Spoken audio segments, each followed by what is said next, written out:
Hey y'all, my name's Claudia, 37, female. Thanks for selecting my story. I guess I'll jump right into it. I was always one of those people who thought she had her whole life planned out. I mean, who doesn't, right? But life is like that messy ball of yarn that your cat gets into, and suddenly everything is tangled and confusing. I lost my first husband when I was just 27. It was like life hit me with a sucker punch. We were young and in love, or at least that's what I thought. He got into a car accident, and just like that, he was gone. It felt like someone had pulled the ground from under me, tossing me off. The pain and stress of losing him made me believe I'd never find love again. The idea of opening up my heart to someone new seemed impossible. Years started flying by, and I started feeling this loneliness creeping in. I craved companionship, but the idea of jumping into the dating scene terrified me. Where do you even start? So there I was, dabbling in the world of online dating, speed dating, you name it. But honestly, no man seemed to ignite that spark. They were either too bland, too intense, or just not the right fit. It felt like searching for a needle in a haystack. Enter Lester. Now, Lester was different. He had this Cuban-American charm that intrigued me. It wasn't love at first sight, but there was something about the way he made me laugh. We started talking, and before I knew it, we were inseparable. You're incredible, Claudia. I never thought I'd be able to find love in this lifetime, but you came around and changed my whole life.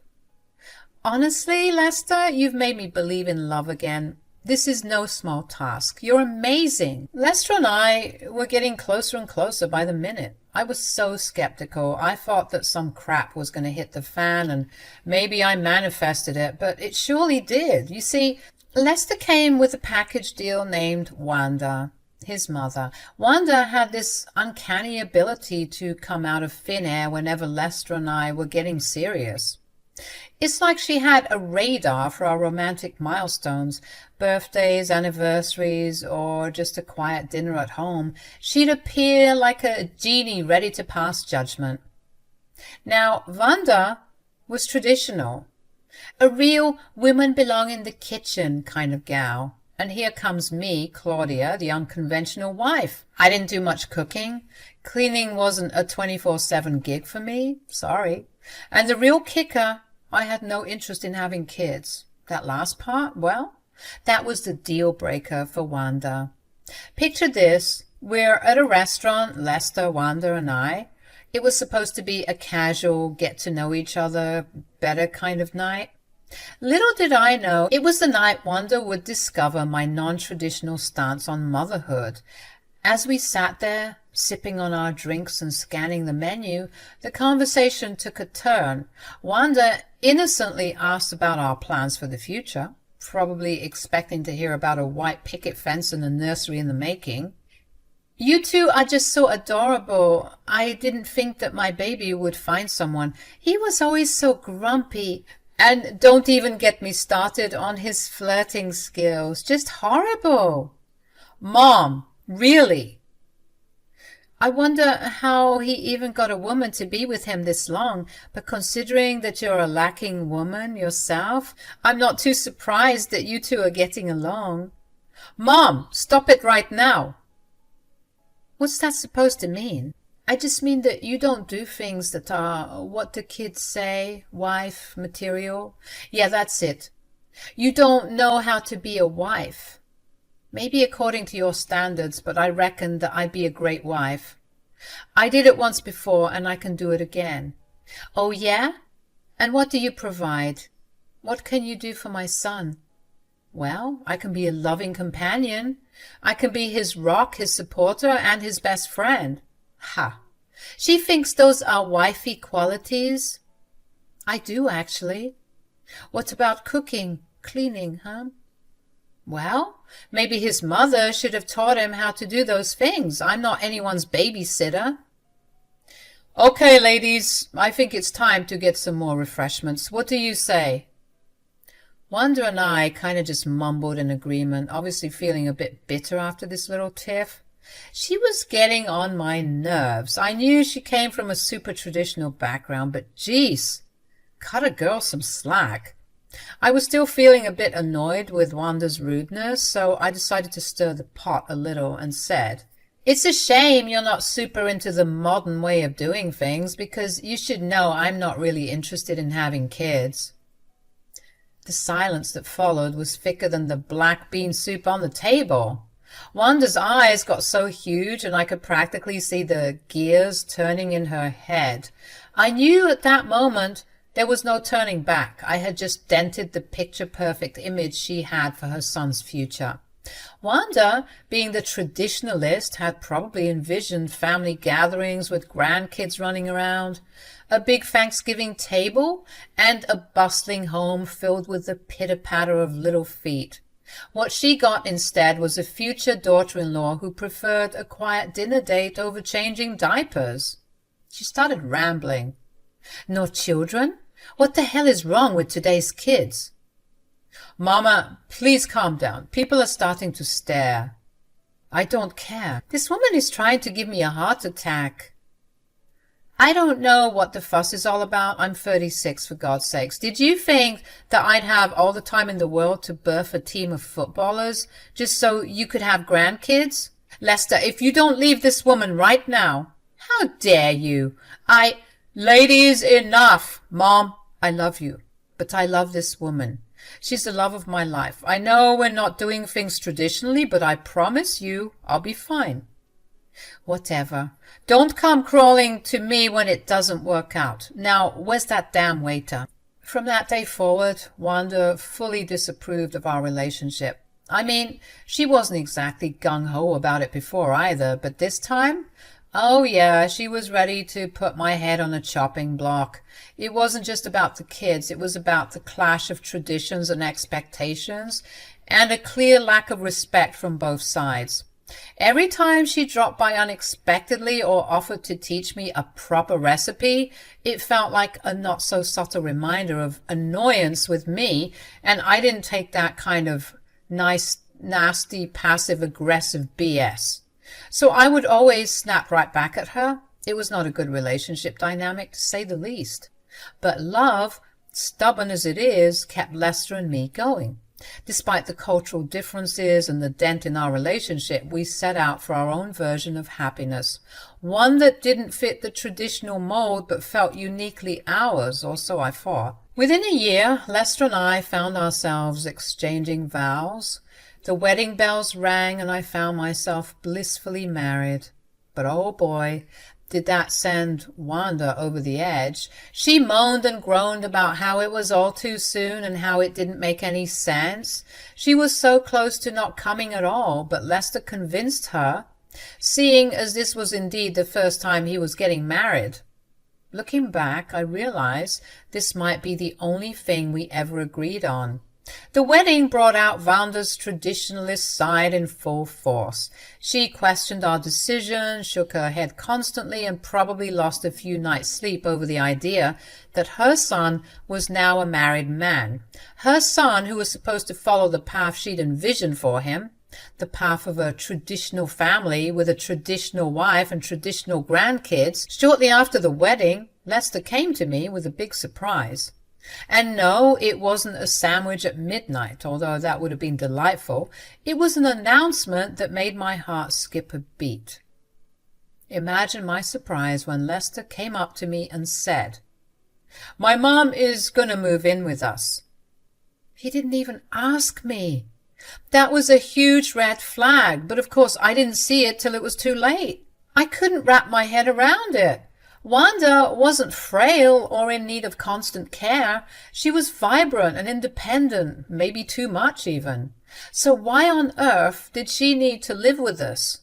It was like my cozy little life was being invaded by a hurricane named Wanda. Despite the weirdness of the situation, I agreed. Love makes you do strange things, right? So Wanda moved in, bringing her spicy cooking and a constant stream of advice. I thought I was signing up for a lifetime partnership with Lester, not a mother-in-law who'd give me tips on how to keep her son happy. It was a nightmare. I felt so anxious in my own home. Wanda's presence was scary and annoying. She had this knack for popping up in our personal spaces when we least expected it, offering relationship advice with the side of arroz con frijoles.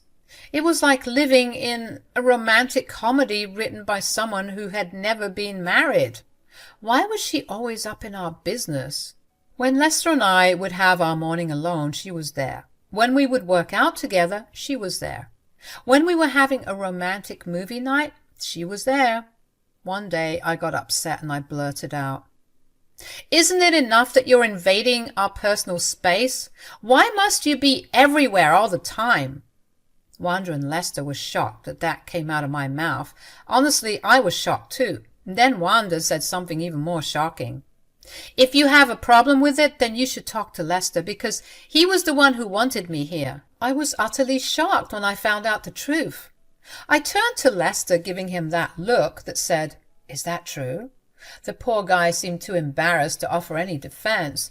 Well, I got my confirmation. You see, these past couple of months, he had me believing that it was his mother who wanted to be there, how she practically begged him to move in with us. But his lack of response told me everything I needed to know. Without saying anything, I stormed upstairs, slammed the bedroom door shut, and locked it behind me. He was going to sleep on the couch that night, and I didn't care about his bad back. The next morning, the house was filled with awkwardness. I didn't like Wanda. Wanda didn't like me, and I didn't like Lester at that moment. It felt like some stupid high school game. As the days turned into weeks, I found myself questioning why I did this to myself. I started reconsidering everything, thinking that I jumped into this way too fast. The spark that was once there was now flickering, replaced by feelings of resentment and disappointment. A month crawled by, and there I was, engrossed in my work in the home office, when I heard some commotion outside. I thought that Wanda was just moving things around again, but I couldn't be more wrong. I couldn't believe my eyes when I saw Wanda and Lester packing up some bags, moving things outside the house as if they had an escape plan in motion. Confused and concerned, I approached Lester, asking him what the heck was going on, but he seemed both embarrassed and irritated, avoiding eye contact and answering me altogether. Rude, frustrated with Lester's lack of response, I turned to Wanda directly, hoping to unravel the mystery, and to my surprise she smugly said, "I'm giving you what you wanted. I'm moving out." Initially, I'm not going to lie, you all, a wave of relief washed over me. Finally, my sick mother-in-law was leaving my house, meaning that I'd finally have my husband to myself. I thought that Lester had finally grown a pair and stood up to his mom, paving the way for us to repair our strained relationship. However, my relief was short-lived when Wanda dropped another bomb. "And I'm taking my son with me." The revelation hit me like a ton of bricks. What? Why? I was hurt. I was angry, and I was confused. Wanda went on to explain that they were both tired of my BS, and that they wanted some peace of mind. "I even told him to divorce you, seeing as he doesn't need you anymore. But he said he still loves you, which is unfortunate." "Is that true, Lester? Do you love me?" "Of course it's true."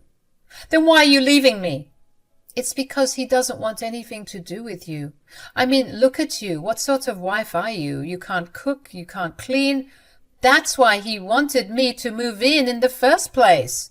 He knew he would probably starve to death if I wasn't around." Ouch. I looked at Lester, and he just looked away. I couldn't believe I let my desperation cloud my judgment. This man wanted to be with me, but he still had his mother around? Why? Then it clicked. Lester probably only wanted me for my money. You see, Lester was someone who struggled with financial stability. He could never hold a proper job down for long periods of time, and he never had enough money to pay for rent and bills. Now, this didn't bother me. I had always been the primary breadwinner. That was how our dynamic worked. Again, I'm not a traditional wife, so bringing home the bacon wasn't an issue for me. So why on earth was this man moving out with his mom if he didn't have the money? Did he get a better job and didn't tell me? It was all very confusing. I just have one question. Who is going to be paying for your new lease and rent? Are you Vic? My son, of course. Oh, really? Well then, if that's the case, then fine. You two can go. Lester had the gall to be upset. What? You're giving up on us, just like that? Why not? You've made the decision to leave with your mom, so you two can go. Claudia, let's talk about this. We weren't even being that serious about leaving. He started droning on and on about how he was testing my loyalty and how he'd never actually leave. I was confused, and so was Wanda. She started asking her son why he was backtracking now, and I didn't understand either, and I didn't want to understand. I just wanted those two bozos out of my place. Once Lester realized that my decision about them leaving was final, he angrily finished packing, and the two of them left without a second look. As the door closed behind them, I crumbled into tears, not out of sadness, but out of frustration with myself. I felt stupid for allowing a man back into my life when I clearly wasn't ready for it. The truth was, I had become desperate for love and affection. Could you blame me? I had been single for 10 long years by that point, and loneliness clearly took over my judgment. At that moment, I realized that I deserved better. I wouldn't let myself cry because of Lester and Wanda. No, I had to pick up the broken pieces and move forward. So that's what I did. That very same day, I got rid of anything that reminded me of those two clowns. I also saged my home because I wanted their bad energy to stay far away. It was a therapeutic process, cleansing my home of their presence. Once that was done, I focused on ending this embarrassing chapter of my life. I got to work drafting the divorce papers that would finally free me from my good-for-nothing husband. A month had passed without a word from Lester, but the time had come to serve him with the divorce papers. I wanted to see his face and his reaction when he knew I was being serious. So I got all dolled up, dressed nice and pretty, and headed out to their new home, which Wanda made sure to tell me about because it was in one of those rich people's neighborhoods. Pathetic. I wasn't just seeking closure, I was ready to embrace the beginning of a new self-empowered chapter. I rang the doorbell, and soon enough Lester came out of the house looking a bit stressed and worried, but once he saw me, I could see it clear as day. The look that cursed every stupid man that walked on the planet. Regret. Wow, you look... I've come to give you the divorce papers. Lester looked shocked. What? What are you talking about? I don't want to be with you, so I'm divorcing you. Hey, listen. You don't have to do that. I know things have been weird the past couple of months. Weird, Lester? You left me so that you could be with your mom at your grown age? You should be ashamed of yourself. I was trying to prove a point, okay? Well, I'm glad you got whatever you wanted out of this because we're done. Claudia, you're being delusional. Was what your mom said true about you wanting her to move in because you wanted what you couldn't have with me? A doting and submissive wife? One who is always cooking and cleaning? How could you ask me that? Did you only want me for my looks, my money? That's ridiculous. I could never. You know what? I don't even care. Have them signed ASAP. This shouldn't take too long because of the prenup, so please do the needful and I can be on my merry way. Lester started yapping about how he needed me and how he couldn't do this alone, which prompted me to ask, how are you affording this place anyway? And Lester went quiet, looking all sheepish and embarrassed like he normally would. After some moments of him struggling to find the words, Lester started spilling the beans. Because of our argument, you know, the one where he lied to me, Lester got upset. He was mad because I wasn't speaking to him, so to teach me a lesson, he wanted to scare me by pretending to move out of the house with his mom, hoping that I'd fight for our relationship and start talking to him again. What an idiot. So when things didn't go according to plan, he quickly got himself a fancy place that he could barely afford, and when I looked at the place, it was decent, I'm not going to lie. Even when I pulled into the driveway, I felt intimidated. He started getting more and more panicky when he saw that I wasn't budging, saying that he didn't know how he was going to cover rent for the next month. I started laughing, and this pissed him off. He began begging and pleading for another chance. He said he couldn't survive without me, acknowledging how he messed up and how he learned his lesson. However, I had learned my lesson and wasn't about to fall for the same manipulative tactics. He kept trying to go back and forth with me, and I was forced to drop the papers at his feet and leave. 1 more month went by, and I was minding my own business when my phone rang. The caller ID showed Wanda's name, and I couldn't help but wonder what she could possibly want. I answered the call, only to be met with a tone of desperation and frustration in Wanda's voice. "Claudia, this fool, this moron, he's ruined everything. Please, you have to help me, please." "What's going on? Slow down." "Lester, he lied to me. He said he had the funds for this place, but we're only 2 months in and completely drained of cash. You have to help us." I couldn't help but laugh.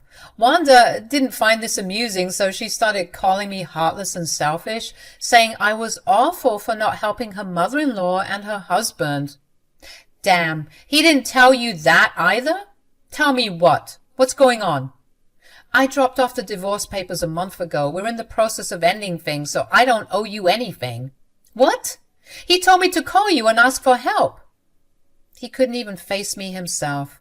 "Wanda, no offense, but you did a terrible job raising that man." Wanda started yelling at Lester in Spanish, and I couldn't get everything, but it wasn't rocket science to figure out that she was cursing that man out, probably regretting not getting her period when she was pregnant with him. I could hear him shouting back in the background, but she just wouldn't let him get a word in. He was in the wrong, and he needed to know it. I'm guessing Wanda forgot to hang up because the fight continued. I was considering getting some popcorn so that I could witness the chaos. It was crazy, you all. I heard dishes break and things being thrown. It sounded like a fight club on the other line. Finally, Wanda got back on the phone, panting. "Claudia, I know you don't owe us anything, but please." "Stop right there, Wanda. Since day one, you've been awful to me. You called me all sorts of names and made me feel bad, and now you want me to help you? I know you only have 2 brain cells to rub together, but please think about that for a second and ask yourself if you think that's ever going to happen. But you and your son are some of the stupidest people I've ever met. Do me a favor and pretend that this marriage never even happened. I don't want it following me." "Claudia, wait. Oh, and good luck scrounging up money to pay for your rent." Then I hung up the phone. She tried calling me back, and when that wasn't working, she was texting. I blocked her. Revenge never felt so good, you all. I know she was punching the air and ripping her hair out. I was living peacefully in my house, enjoying my own company, and the people who made me suffer for the past couple of months were now panicking and were on the verge of being homeless. Funny how karma works, huh? Lester can't even be mad because he did this to himself. It was really such a shame, but I'm glad it's no longer my business. Good riddance.